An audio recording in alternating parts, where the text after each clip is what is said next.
दोस्तों, आज हम एक ऐसी सर्वाइवल मूवी की बात करने वाले हैं जो कि रियल लाइफ बेस्ड मूवी है और जिसे बनाने में एक दो नहीं बल्कि पूरे 16 साल लगे हैं।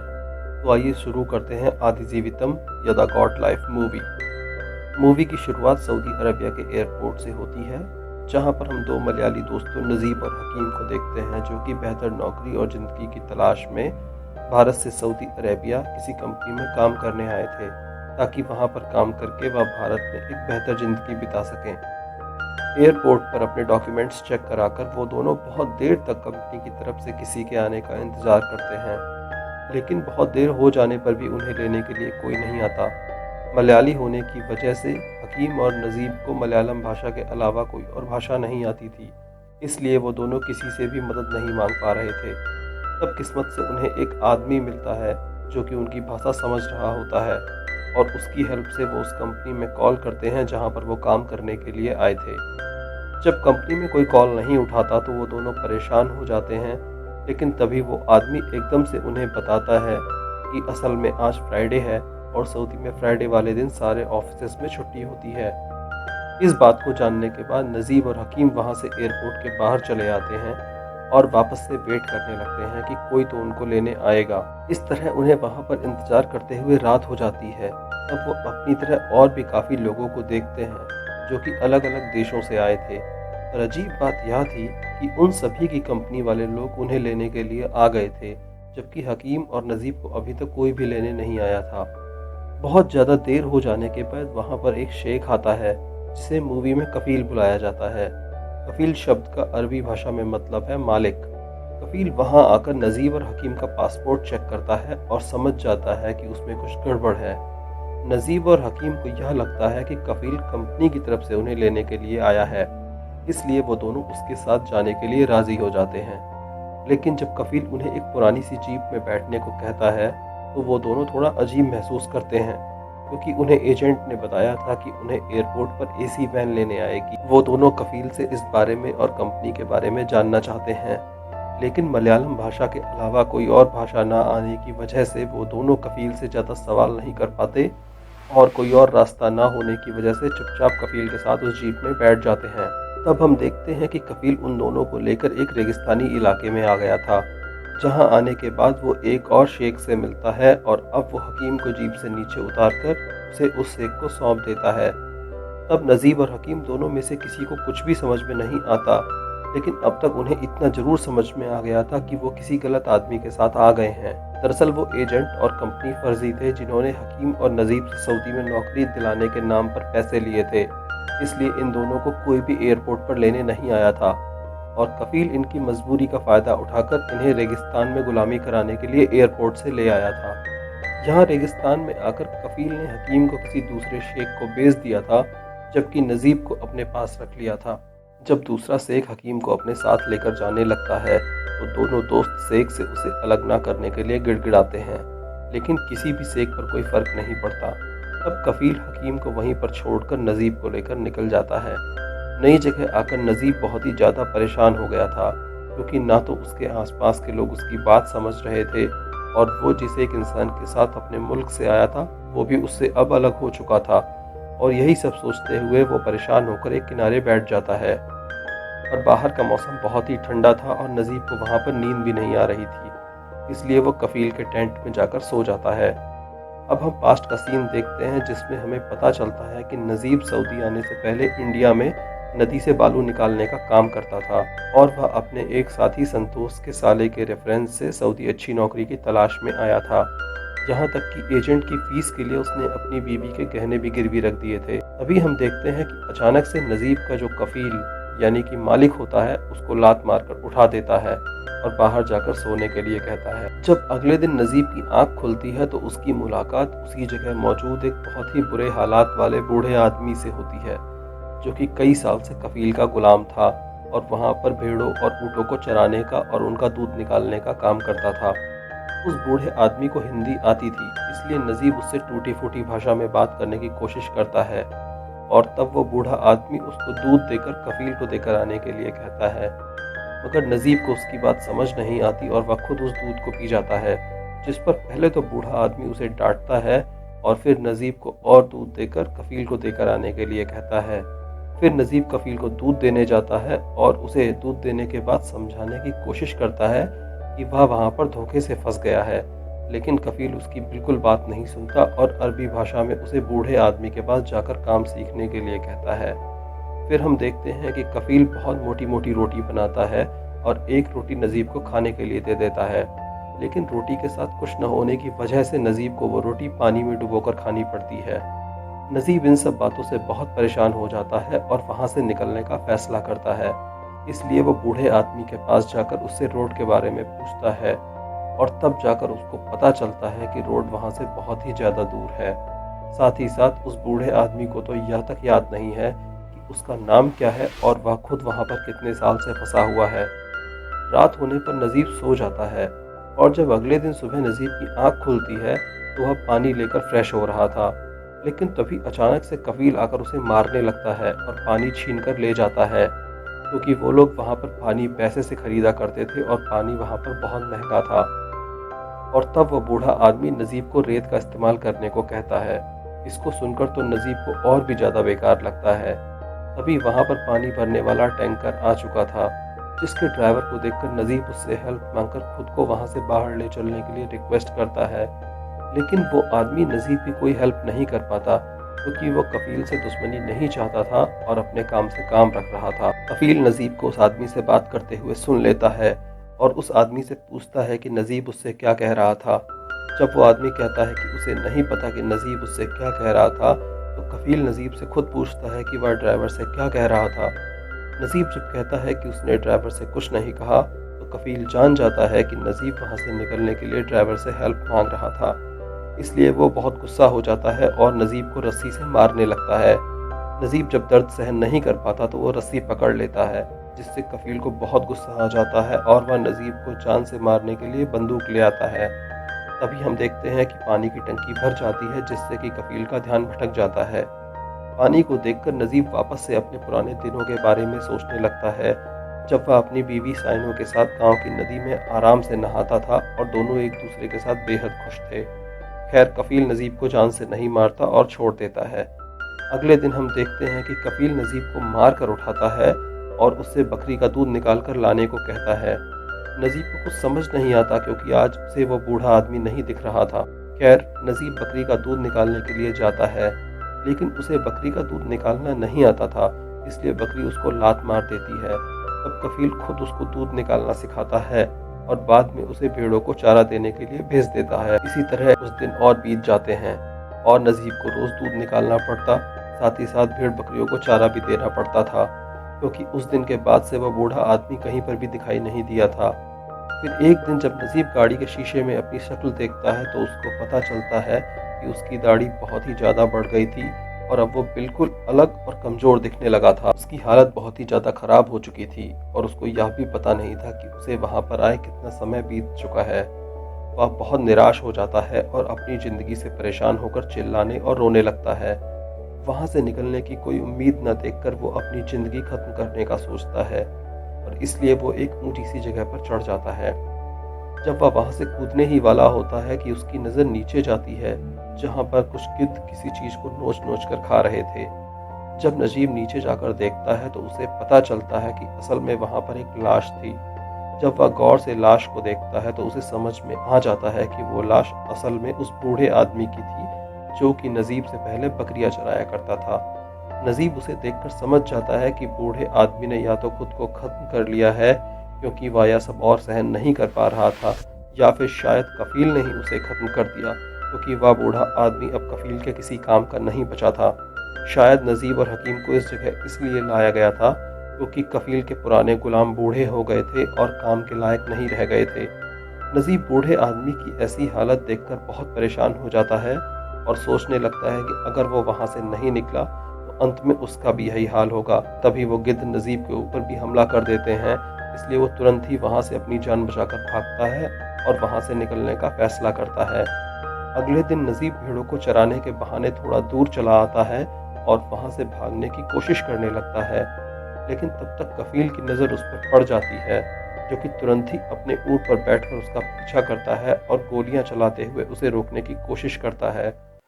क्योंकि नजीब बहुत ही ज़्यादा कमज़ोर हो चुका था और थक भी चुका था, इसलिए वो एक जगह थक कर बैठ जाता है। तब कफील गुस्से में उसके पास आता है और उसे बहुत मारता है और उसकी एक टांग तोड़ देता है। फिर उसे वो भेड़ बकरियों की जगह पर बांध देता है। फिर हम रात में देखते हैं कि जब नजीब को प्यास लगती है तो उसे ना चाहते हुए भी जानवरों की तरह जानवरों का जूठा पानी पीना पड़ता है। अब कुछ दिन और बीत जाते हैं। नजीब अब और भी कमज़ोर और निराश हो चुका था। साथ ही उसे वहाँ रहने की आदत सी हो गई थी। एक दिन जब वह भेड़ चराने जाता है तो अचानक से बहुत तेज बारिश होने लगती है, जिससे बचने के लिए वो भेड़ों के साथ एक पहाड़ के नीचे छुप जाता है। जब बारिश रुकती है तो वह वहाँ से जाने को होता है, लेकिन तभी उसे किसी के गाने की आवाज़ आती है, जो कि उसने पहले भी सुनी थी। जब वह आवाज़ की दिशा में जाता है तो उसे हकीम दिखाई दे जाता है, जो कि खुद भी एक कफील का गुलाम था और नजीब के जैसी ज़िंदगी जी रहा था। उसको देखकर तो नजीब की खुशी का ठिकाना नहीं रहता। वो दोनों ही ज़ोर ज़ोर से रोते हुए एक दूसरे को गले लगा लेते हैं। हकीम और नजीब आपस में बहुत बात करना चाहते थे, लेकिन थोड़ी देर में ही हकीम का कफील आ जाता है और हकीम अपने कफील की डर की वजह से वहाँ से चला जाता है। एक दिन जब हकीम उसी जगह के आसपास नजीब को देखता है तो वो उसके लिए एक लेटर छोड़ता है, जिसमें लिखा था कि जब पहली बार हकीम नजीब से मिला था तब हकीम के कफील ने उसे बहुत ही ज़्यादा मारा था, पर अभी के समय पर हकीम के पास एक इंसान है जो कि उन्हें उस जगह से बाहर निकाल सकता है, क्योंकि वो काफ़ी समय से वहाँ पर काम कर रहा था और उसको रोड पर जाने का रास्ता मालूम था। दरअसल यह आदमी एक अफ्रीकी इंसान था जिसका नाम इब्राहिम कादरी था, जो कि खुद एक गुलाम था। फिर हमें पता चलता है कि कुछ दिनों में एक कफील के बेटे की शादी होने वाली है, जिसकी वजह से आसपास के सारे कफील अपने अपने गुलामों को छोड़कर शहर जाने वाले हैं। हकीम और इब्राहिम इस दिन भागने का प्लान बनाते हैं और नजीब को इस दिन तैयार रहने को कहते हैं। जब ये दिन आता है तो सारे कफील गुलामों को छोड़कर शहर चले जाते हैं। तब मौका पाकर हकीम इब्राहिम को लेकर नजीब के पास आता है। नजीब उस जगह से निकलने से पहले बहुत दिनों के बाद पहली बार बहुत सारे पानी से नहाता है। नजीब की बॉडी देखकर हम जान पाते हैं कि वो वहाँ रहकर बहुत ही ज़्यादा दुबला पतला हो गया था और उसकी हालत भी बहुत ज़्यादा बुरी थी, क्योंकि वहाँ पर बस उसे इतना ही खाना दिया जा रहा था जितने में वो जिंदा रह सके। फिर वह वही कपड़े जो कि वह पहले दिन इस जगह पर पहन कर आया था फिर से पहनता है, लेकिन अब उसकी पैंट पहनने पर बहुत ही ज़्यादा ढीली पड़ रही थी और तब वो बेल्ट की जगह पर एक रस्सी को बांधता है। कई दिनों से ऊँट और भेड़ों के साथ रहने की वजह से वो उनसे जुड़ा सा महसूस करने लगा था, इसलिए वो वहाँ से निकलने से पहले सभी ऊँटों और भेड़ों को खूब सारा हरा चारा खिलाता है और उनकी तरफ अपनेपन की नज़र से देखता है। फिर वह वहाँ से निकल जाता है।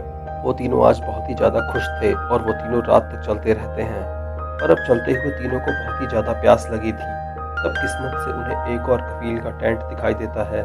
इसको देखकर इब्राहिम वहाँ से पानी चुराने जाता है, मगर तब वहाँ के कफील की नज़र उस पर पड़ जाती है और वो उसके ऊपर अपनी बंदूक से फायर कर देता है। लेकिन जैसे तैसे इब्राहिम वहाँ से अपनी जान बचाकर हकीम और नजीब के साथ निकल जाता है। फिर वो तीनों एक जगह पर लेटकर सो जाते हैं, जिसके अगले दिन जब उनकी आंख खुलती है तो उनको वापस चलना पड़ता है, लेकिन अब तक वो रोड के पास नहीं आए थे और अब और चलने के बाद उन्हें समझ में आता है कि वो अपने रास्ते को कल रात में जल्दबाजी में भागते समय भटक गए हैं और अब इब्राहिम को भी नहीं पता कि उन्हें कहाँ जाना है। दूर दूर तक बस बड़ा रेगिस्तान था और चारों तरफ रेत ही रेत थी, जिससे बाहर निकलना मानो नामुमकिन सा लग रहा था।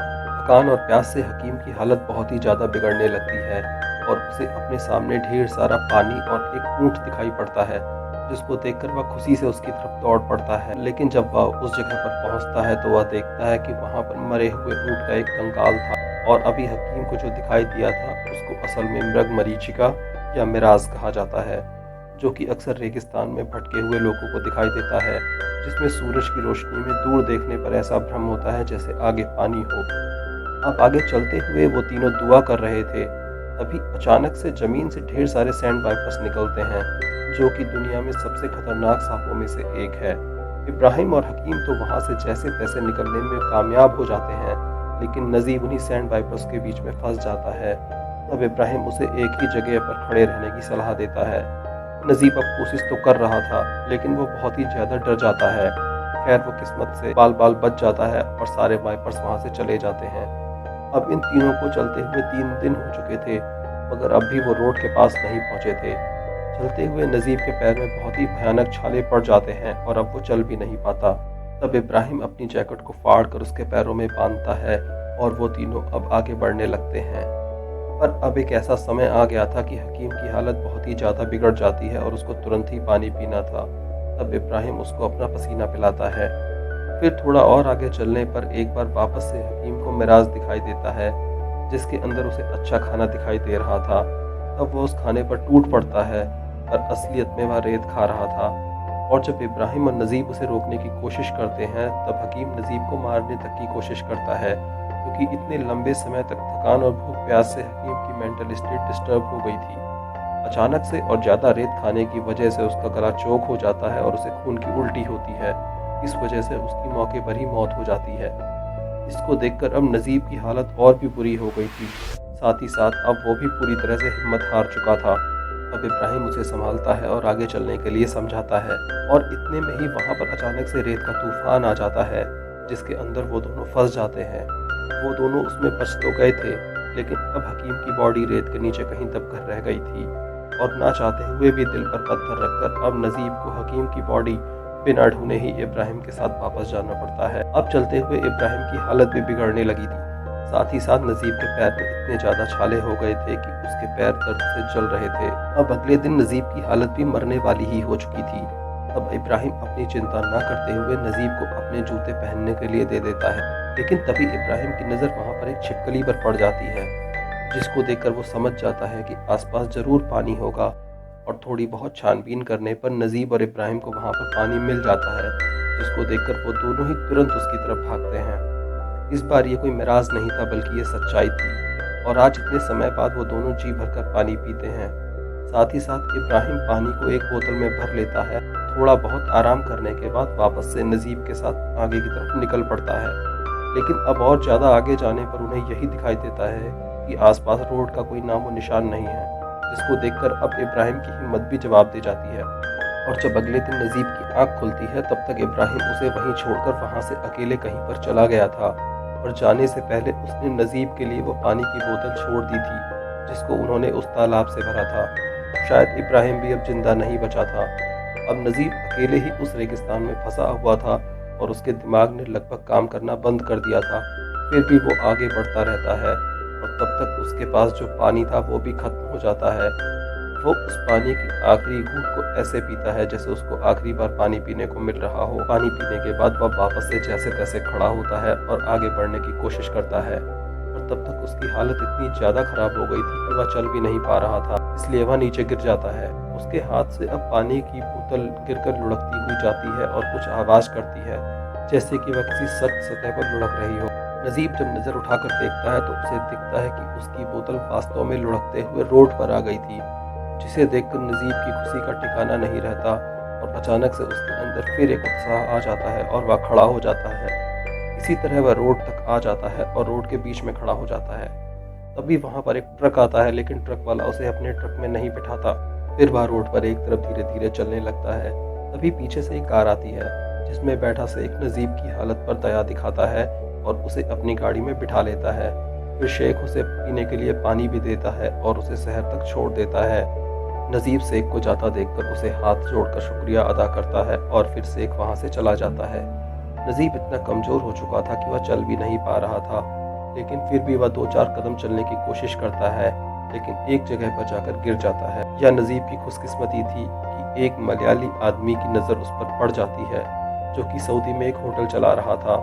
वह नजीब को नहला धुलाकर उसके रहने और खाने की व्यवस्था करता है, और फिर नजीब से उसका पता वगैरह पूछकर उसके घर से उसकी बात भी करवाता है। अपने घर से बात करने पर नजीब को पता चलता है कि उसे सऊदी आए 4 साल बीत चुके हैं। वह अपने घर पर बात करके बहुत रोता है। अब नजीब को अपने घर वापस लौटना था, लेकिन उसके पास कोई डॉक्यूमेंट्स नहीं थे, इसलिए उसे वापस लौटने के लिए सऊदी पुलिस की एक स्क्रूटनी से गुजरना था, जिसमें ऐसे लोग होते थे जो अपने अपने कफील के पास से भागकर आए हैं। अगर इनमें से किसी आदमी ने काम करने का एग्रीमेंट होने के बावजूद बीच में ही काम छोड़ दिया हो, तो उसे उसका कफील ले जा सकता था। इसलिए नजीब को जेल में रख दिया जाता है, और फिर वो दिन आता है जब नजीब और उसके जैसे लोगों को चेक करने के लिए कफील आने वाले थे। जैसे ही सारे कफील जेल में दाखिल होते हैं, तो नजीब देखता है कि उन लोगों में नजीब का कफील भी है, जिसे देखकर वो बहुत डर जाता है। तब नजीब का कफील आगे आता है और नजीब को पहचान लेता है। फिर वह नजीब को बहुत मारता है, लेकिन नजीब इस बात को डर के मारे इमेजिन कर रहा था। खैर ये बात सच थी कि उन सब कफील में नजीब का कफील भी शामिल था। उसका कफील जब सच में उसके आगे से निकलता है तो उसे बिना पहचाने आगे निकल जाता है, लेकिन तभी वो पीछे आता है और नजीब को पहचान लेता है। फिर वो गुस्से में नजीब से कुछ कहता है और चुपचाप वहाँ से चला जाता है। जब वो चला जाता है तो नजीब खुशी के मारे रोने लगता है। फिर नजीब के बगल में खड़ा हुआ आदमी, जो कि अरबी भाषा समझता था, नजीब को बताता है कि उसका कफील कह रहा था कि नजीब उसका कॉन्ट्रेक्चुअल गुलाम नहीं है, नहीं तो वह नजीब को बहुत मारता और अपने साथ वापस ले जाता। तब हम जानते हैं कि 4 साल पहले ये कफील नजीब और हकीम को उनकी मजबूरी और मासूमियत का फ़ायदा उठाकर इलीगल तरह से काम कराने के लिए ले आया था और इन दोनों पर उसका कोई ऑफिशियल हक नहीं था। यह जानने के बाद कि वो अब बच गया है, नजीब रोने लगता है, जिसके बाद 3 महीने तक नजीब को जेल में रखा जाता है और बाद में उसे उसके जैसे बाकी सभी साथियों के साथ वापस इंडिया भेज दिया जाता है। इसी के साथ में यह मूवी यहीं पर ख़त्म हो जाती है। तो दोस्तों, ये थी आतो जीवितम या फिर द गॉड लाइफ फिल्म की कहानी। तो दोस्तों, आपको ये मूवी कैसी लगी कमेंट्स में ज़रूर बताइए, और अगर आप इसी तरह की एक्साइटिंग मूवीज़ का एक्सप्लेनेशन चाहते हैं तो चैनल को सब्सक्राइब ज़रूर कीजिए। मैं आपसे मिलता हूँ नेक्स्ट वीडियो में फिर किसी एक्साइटिंग मूवी के साथ।